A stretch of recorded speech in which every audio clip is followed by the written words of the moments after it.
You're not going to cry. What? I don't know how to do Mark Wade's Baby Cry. You know that's on Mayor Studios? Yeah? You run the company? Yeah. You think you'd know this stuff? I can't know everything. You act like you do. They're scary. They're not scary. That lady is. Who? Right on the end. That's Betty Nelson. She's scary. She's very nice. You just got to get to know her, huh? Talk to her. Hi. Hi, What's your name? my name is Betty Nelson. Are you scary? And I don't think so. What's wrong with you? I'm short. Why is she talking to a puppet? Because we're all ventriloquists. We all talk to puppets. Jeez. Take the picture and sit down. You're scary. They're not scary. Look, Newton, why don't you just introduce yourself? My name is Newton, and I'm the baby dragon. And my mama is famous. She is. Yeah, she was in the Game of Thrones, and she was in Harry Potter, and she was in the 2016 presidential elections.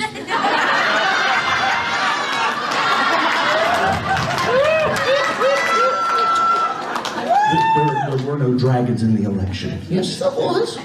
She just didn't get elected. Did the room just get colder? I think you alienated half the audience. You shouldn't do political jokes. You shouldn't elect them either. Well, that was a clip with Tom Crowl with Newton the Baby Dragon at the 2017 convention. And needless to say, tonight we have on Tom Crowl. Tom, how are you doing today? I'm doing great, Landon. Thanks for having me. Thank you for being on. So let's just go ahead and get into it. How did you get into, wait, not ventriloquism, but magic? Yeah, when I was a kid, Mark Wilson was on television. I don't know if you remember that name or not. He had the Magic Circus, and then along came Doug Henning. And while I was interested in ventriloquism, magic seemed like, you know, where all the stardom was, where all the celebrity was. And I wanted to do that. So I remember Marshall Brodeen came on with a TV magic deck. And I saved every penny I could get. And I bought myself a TV magic deck. And I thought, I'm going to be a professional magician. So that's really where the interest started. I mean, I was pretty young when that all happened. And I can remember my sister had gotten a magic trick puzzle package, and I kind of confiscated that. So I was just fascinated with the art. Wow. Wow. So where did you perform when you started magic, and how did that progress into your career till it met ventriloquism? Yeah, well, I'll tell you, I started out like everybody. I was doing my church. I was doing birthday parties. And it got to a point that I loved it. So I started doing stage shows with the Society of American Magicians Assembly. Okay, wow. That was in Westminster here, and we used to do these big Halloween shows every year, and it gave me a chance to get on stage. And I always wanted to do illusions. I did all kinds of things as a magician. I mean, I did a straitjacket escape hanging upside down from a hot air balloon. Yeah, lots of people know that.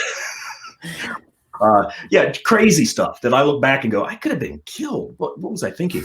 And the money wasn't that good, so I don't know why I did it. But so I did all that kind of stuff, and I had assistants, and I traveled around. I did campgrounds and schools, and in I guess it was 19. I'm gonna be really bad here. 1991, I got married, and my wife joined the show, and we started doing fairs and festivals, and we traveled around the country doing, we'd be out all summer long working in the heat, in the dirt at the fairs, and did that for years. Had worked some cruise ships, had a lot of fun with that. And then in 2005, she decided she wanted to pursue her own career. And when she did that, I was left with a mind-reading Vietnamese potbelly pig and a kid show. And the pig and I didn't get along all the time, so I ate her, and no, I didn't.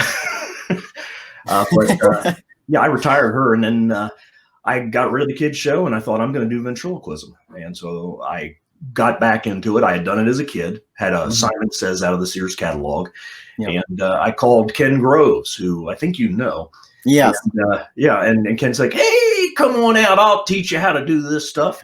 I couldn't go over right away, so I started buying stuff. I'm sure you probably heard that story. I'll tell you my side of it, but yeah, go ahead. No, I'd love to hear that. Well, Ken was extremely helpful. He's been a friend for a long time. We met in the fair circuit, and he liked our show, and I liked his show because it was what I was doing at the time was extremely different. It wasn't, the standard magic show, and you hear a lot of magicians say that, but I was pretty out there. I did a bullet catch with a water cannon, one of those super soakers. And my son was dressed up as Cambo. His name was Cameron, or is Cameron. And so he would dress up in fatigues and come out. 4 years old, could barely lift this thing. And every time he tried to lift it and shoot me, he'd shoot me in the crotch. And so it was stuff that wasn't, your normal magic show. Right. But so Ken and I just became friends because we both loved each other's sense of humor. And when I got back into Vent, I called him because I was really nervous. I was like, I don't know if he's going to be upset that I'm getting into this, or and he was like, no, man, we need more Vents. So come on out. And I had bought the mayor course, and I had bought every book and DVD and everything you could get on the subject because I wanted to learn from all the sources. Yeah. And I went out to Ken's because I still wasn't quite getting it. And Ken said, bring along your puppet. Well, I had been on eBay. And, I had some money at the time. So I started buying all these one-of-a-kind puppets because I thought, if I'm going to be in it, the first thing I bought was an Axtell Vern. Sure. And then I started looking around at all the different Vent websites and the magician websites, and I saw Vern everywhere. And I was like, nah, that ain't going to work. I need something really different. And so I bought things that were one-of-a-kinds, things you couldn't get from anybody else. Things that nobody else would have. And I liked this puppet, and I bought it. And then I got another puppet, and I liked that. And I had a bunch of puppets I didn't have any characters for. And then I went out to Ken's, and I had anvil foot lockers. I mean, I'd spent money on these cases. I'm going to be a pro. And I went out to Ken's, and I'm unloading all these into his house. He's like, what did you bring? So I know he makes fun of that, but the other side, the flip side that he never tells anybody is I pulled out a puppet. He goes, oh, that's cool. Let me see that. And he started playing with it. And Ken is so good. Right. And I was still, in my infancy with this. And he was able to bring those puppets, they just moved. They seemed alive in his hands. He wasn't really, doing much with them voice-wise, but he'd play with them. And I was like, wow, that's great. And he'd go, okay, what else you got? And I'd pull out something. He goes, oh, I like that one even better. He loved all the puppets. He won't tell anybody that. It was the same mentality as you when you bought them. Yeah, that makes sense. Yeah.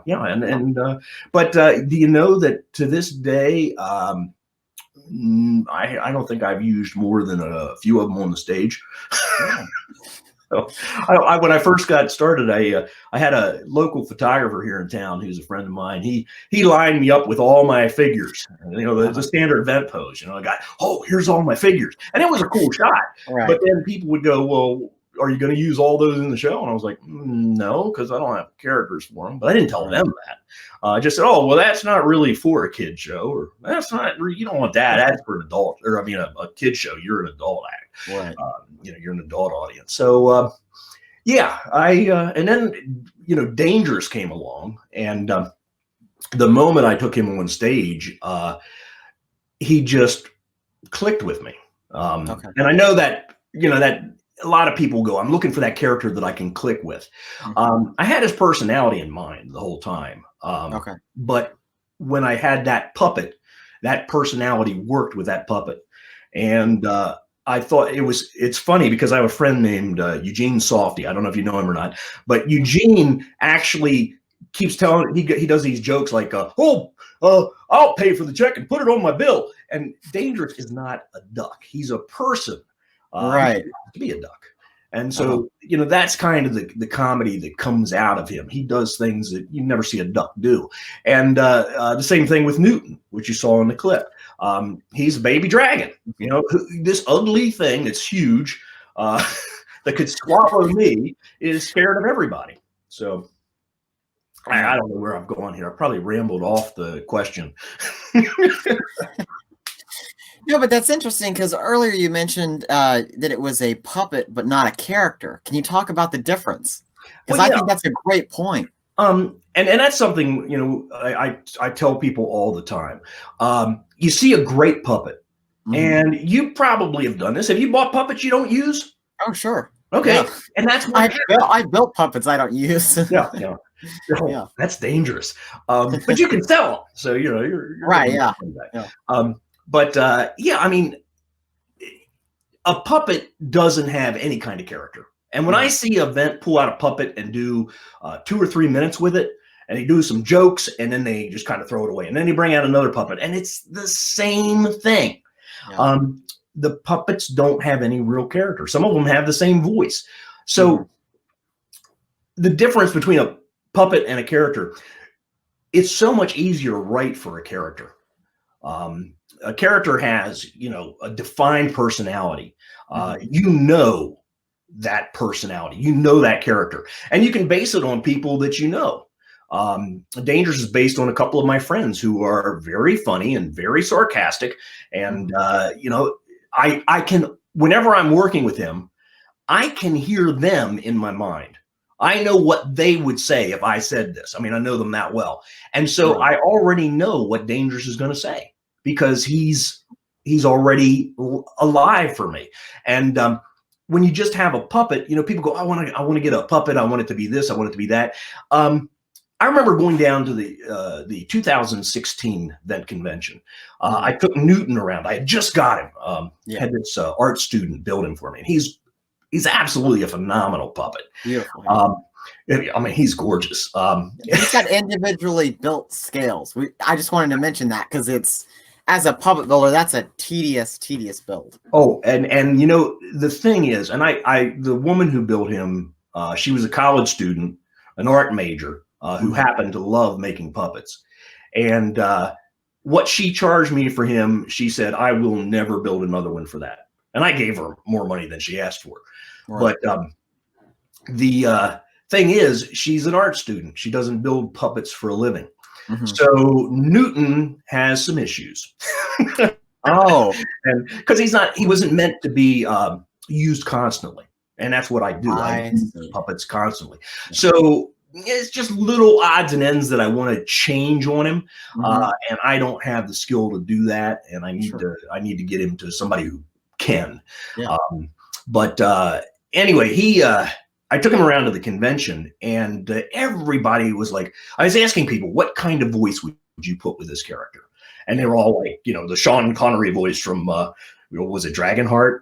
One of those. Yeah, movies. like Dragonheart. Yeah. And they're all like, oh, it should be like Sean Connery. And then other people were like, it's got to be gruff. And I couldn't write comedy for either of those. I came up with a flamboyantly gay character. Like, hi there, I'm just so excited to be here. Yeah. And I tried that on a couple audiences, and they just kind of sat there and looked at me. And I thought, they're afraid of where I'm going to take this. Right? I can't do that. Right. You don't want the audience to be afraid that you're going to stray into an area they're not going to be comfortable with. But that's a great point, Tom, is that you took the feedback that you got from the convention and you went polar opposite. Well, I think the reason is because everybody said that. Yeah. And Ken even said to me, he goes, yeah, whatever they say, don't do it. And it's true. We have a lot of great events that come to the convention.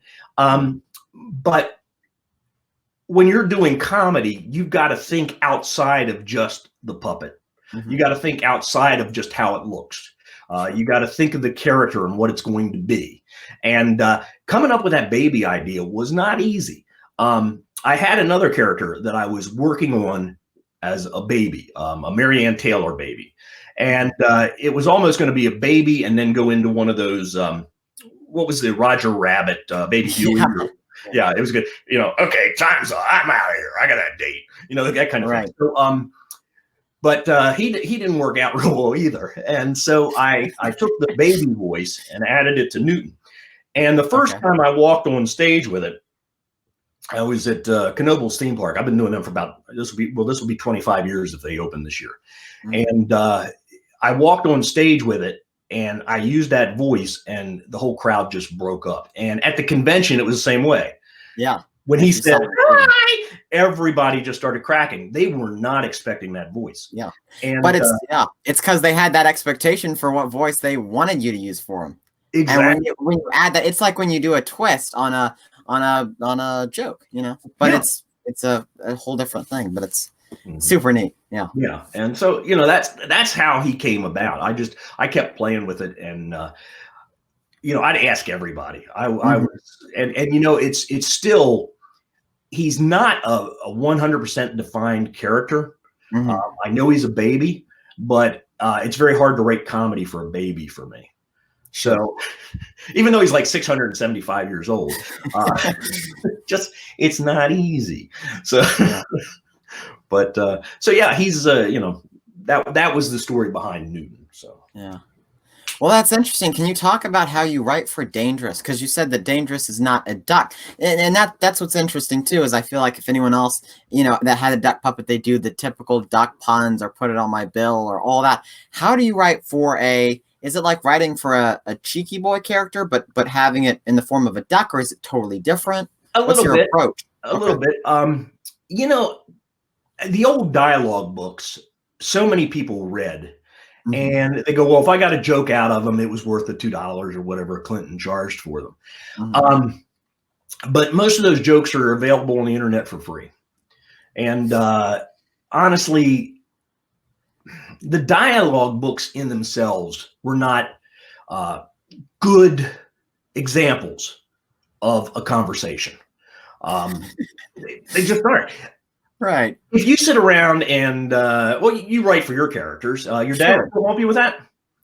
Occasionally. Okay. Yeah. See, and what I did is I sat around, and this is something Ken advised, and I just watched people, how they talked, how they, and when I'm sitting in a conversation with friends, I just listen to what I'm saying, what they're saying. And, I try to emulate that in my stories. And then I always need a plot. And I mentioned this at one of the conventions, and God bless him, Shane West, I think it was, or Colin Diamond. I think it was Shane though. Said afterwards, he goes, "That was worth the whole price of the convention." What I was doing at the time is I was going on to the episodes where you can find all the synopsises of episodes of television shows. Okay. And I'm a huge Family Guy fan. So I would go on and I would see what the synopsis was, and then I'd take like one sentence from it, because they'd say something like, Brian's having issues with his girlfriend, or Stewie wants to kill Lois, or something very bizarre. Sure. So I'd take that and I'd make that a plot for a script. And I would not watch the show. I didn't want to see it. I didn't want to be influenced by it. And that was something somebody brought up at the convention. He said, well, why didn't you watch the show? Because then you'd have an idea. It's like, I don't want that. Right. I want to be able to do this on my own. So I would take that and I would kind of flesh it out. And that's one of the ways I wrote that 30 scripts in 30 days that I put together. 30 scripts, and it's all these stupid little plot lines from different TV shows. It's not, years ago, Terry Fader talked about inspiration and theft. Inspiration, everybody walked out of that going, "Oh, Terry says it's okay to take things." That's not what he said. That was not what he said at all. That's not what he said at all. But everybody thought he did. Yeah. Oh, I can just use things. No, don't do that. I mean, it's, if you take a germ of an idea, and this is if you go on, you watch Gilligan's Island had the same basic plot line as Beverly Hillbillies or something like that. All these different TV shows, even today, there's only so many subjects you can talk about, you can do. So it's the twist that you put on it. And So I take those germs of the idea and then I just start fleshing them out. And they don't always turn out the way I think they're going to. But I try to write it like I would talk it. And I think that's one of the key things that I learned from the online program, which was Steve Roy's Killer Stand-Up Comedy, which is a great course if you guys can get it, if you can find it still. I think it's online. But yeah, Steve Roy had a great comedy writing course. And he said, write like you talk, because literally you talk comedy. Well, what's interesting is I was talking with Michael Paul. He was on America's Got Talent. I believe it was last year. I'm not sure, but he's a ventriloquist as well as a comedian. And he was looking at some of my stuff, and he said the problem with ventriloquists is they write to set up the puppet and not to set up the conversation. And so you shouldn't have. And the way I was writing at the time was it was mostly built like a questionnaire almost, where it was like, hi, my name's so-and-so and this is so-and-so, and it was a question. And so he's like, what you have to do is figure out how you can reword these questions to where they're either statements or maybe your point of view that the puppet can play on. So it seems more like a natural conversation, and that's changed my whole mindset, because I have him blurting that out whenever I add a question mark at the end of a sentence. I have to go back and and edit that. So it's that's great advice. I have yet to meet that guy. I think he's like right up the road from me in Philadelphia. Oh, really? Or something like that. Or where is he? I don't know. I'm not sure. But yeah, I mean, the guy, he had an awesome bit on AGT, and that was the first time I'd ever heard or seen him. Heard of it. And there's a lot of ventriloquists that you don't meet, that you don't hear about. And you kind of wish some of these people would come to the convention, because they're amazing talents, and it'd just be neat to get them to be a part of the community. I think that's one of the big things that we have, the community. It's an amazing group of people, and when you get together, like it's Old Home Week. So I'll leave it. It's always a. But that's great advice from him. And but by the same token, if you go back and look at some of Jeff's, and Jeff is one of the biggest sellers in our business, some of his stuff for a little while became question and answer. So yeah, I mean, it did. But it's also kind of interesting, because you have. And I think I've noticed this more as I've watched comedians and then watched ventriloquist, is there's different styles of setting up the comedy. It's like situational, and you've got, Jeff is more like a comedian where he's got set up punch, but he does it with a puppet, So it's interesting to see the variance in styles. Yeah. Well, that's the beauty of it. You were at the convention last year, right? No, I was not there. Oh man, you missed it. I'm gonna forget his name. Incredible Japanese. Oh, he's gonna kill me. Somebody write the name in the questions. It was oh man, I hate that. I can see him. And I talked to Takeshi. Okay. I'm sorry, Takeshi, if you're watching this, you don't understand English that well anyway. Sorry. I love you. I think you're great. But Takeshi came over, and he was doing Japanese style ventriloquism, and it blew me away. Stuff that, like during the setup, we did a thing where his wife was singing a song, and he was just sitting back there with his puppet, and I thought, okay, this is weird. And she wasn't as loud as she could be, and I kept saying, turn up her mic. What I didn't realize was he was doing the singing through her. And it was a very, and then during the show, I'm like, wait a minute, turn his mic up. And so that was an incredible thing. It was totally different style than what we do here. But it was amazing to see, because I saw things that if I really wanted to study it, I'm sure I could incorporate into my event. And that's one of the beauties of the international show at the convention. You've got so many great acts that have been over here from so many different countries. And Darren Carr was on one year. Yes. Well, man, he brought down the house. I knew he was good. I had Mhm. no idea how good he was, and I'm really glad he was great because I recommended him to Mark. But yeah, I mean, it's so refreshing to see some of these acts and how they uh, adapt, how they change the basics. And I think that's something the amateurs, the part-time pros, they're still learning. They're still even though some of them are very proficient technically, Sure. there's things that they can still do. And I think sometimes a lot of people forget that it's more than just being able to talk without moving your lips. There's so many more aspects to this, and they're not easy to put together and make it look like you're not doing anything. Hmm. Yeah, that's that's a great point. That is a great point. Um, wow. I don't do Um, anything anyway. can you talk a little bit about aspects of being a magician that you transferred to ventriloquism, if there were any? Um, the stage presence. Okay. I had been in front of audiences of all kinds, all shapes, all sizes. I had done, birthday parties for a couple people. I had done, fairs where only a couple people showed up. I can relate to Terry Fader's, one kid showed up. And I had done things where I'd been in front of 5,000 people who probably couldn't see me. So the thing I learned about magic was the engagement of the audience. And I brought that over into Vent. It wasn't easy because, I shouldn't say this. I saw, when I was struggling with my kid show, I saw a ventriloquist who, it was okay. But I thought, I could do that on a bad day. I couldn't. It looks, when it's done right, it looks so easy. It looks effortless. And Ken is great at that. He makes everything look so effortless.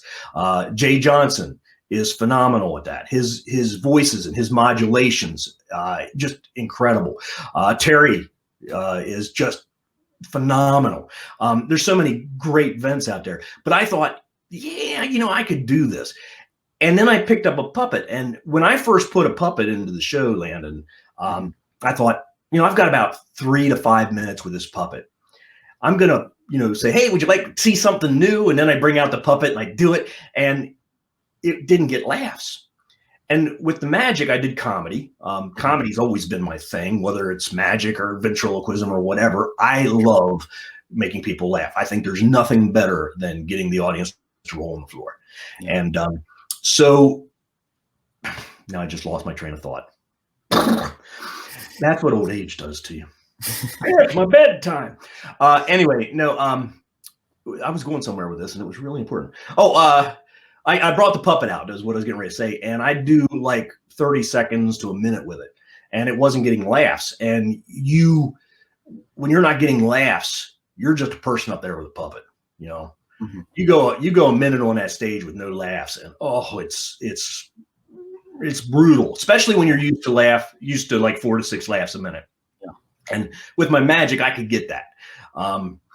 People would come up to me after my magic show and they would go, we were laughing so hard. And then I realized, hey, you're doing some pretty incredible magic too. With the magic, if people weren't laughing at the jokes, they were at least amazed by the magic. They had no clue as to how that was done. But with a puppet, if they're not laughing, you got nothing. And that was the hardest transition I ever had, going from magic to ventriloquism. But the moment I figured it out, the moment that I started getting laughs with the puppets, I was able to add more and more and more. And it was stronger than the magic. And that's when the magic, went out the door. So I keep very few magic tricks. I have a couple in my show, which I don't do as magic tricks. They're, something that like Dangerous does a stiff rope. I know a lot of people do that. I think I've got a pretty strong stiff rope routine. And then, there's some other things that I do with them, but for the most part, I try to keep the magic out of it. I don't get up there. I know like Mark Wade does library shows, and when he's doing a library show, he'll sometimes take a break from the puppet and do a magic trick. I don't do that. I try to stay true to the form that I want to do, which is the ventriloquism. That's interesting. So you went from magic gradually into ventriloquism. You didn't just say I'm going to write a show in a day type thing, which can never be done. But yeah. Oh, it could be done, not well. Right, yeah. Of course.